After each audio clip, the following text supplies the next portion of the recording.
cell phone plans. Now, for further insight, we have on set Chen Herzog, chief economist at BDO. Thank you very much for being with us today. Hello. Well, why does the Ministry here of Communication seem to support this merger? Well, I think the Ministry of Communication now understands that the current conditions in the telecom market are not sustainable. They do not reflect situations that can sustain in the long term.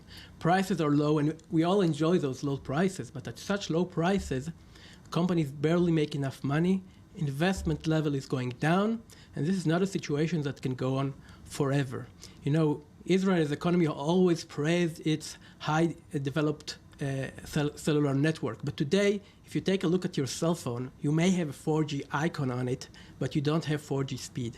You don't have 4G speed because the companies cannot afford at these prices to invest in modern communication systems. Well, you mentioned this, that they're selling these plans at below market value. How is that possible?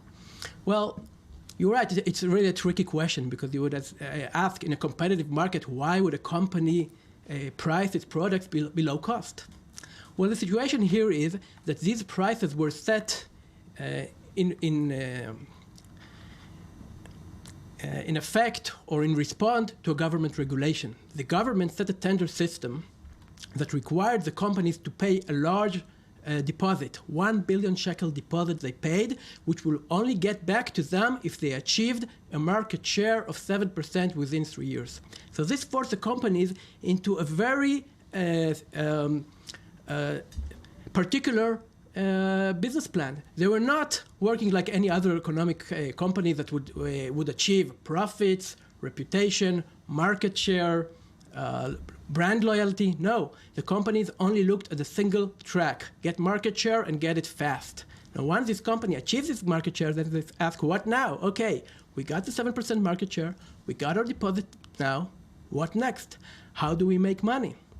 So, you know, this strategy of market share beyond all, it's like what you see in many internet companies that are trying to get market share in order what? In order to make an exit. So now the only option that in practice Golan has is to cash on its market share and move on. Interesting point here.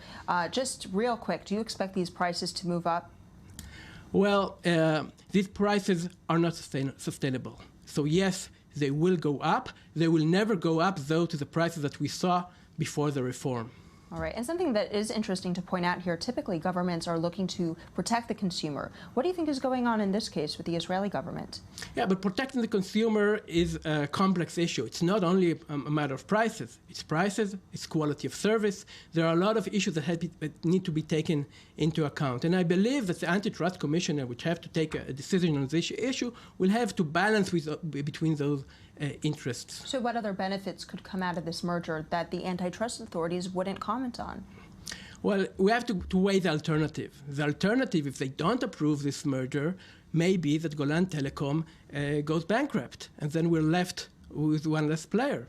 So this can be an opportunity for the market to create certain conditions for the merger that will allow prices to be relatively low and promote investment in the infrastructure. All right. Well, last word on this. Is it good or bad, this merger?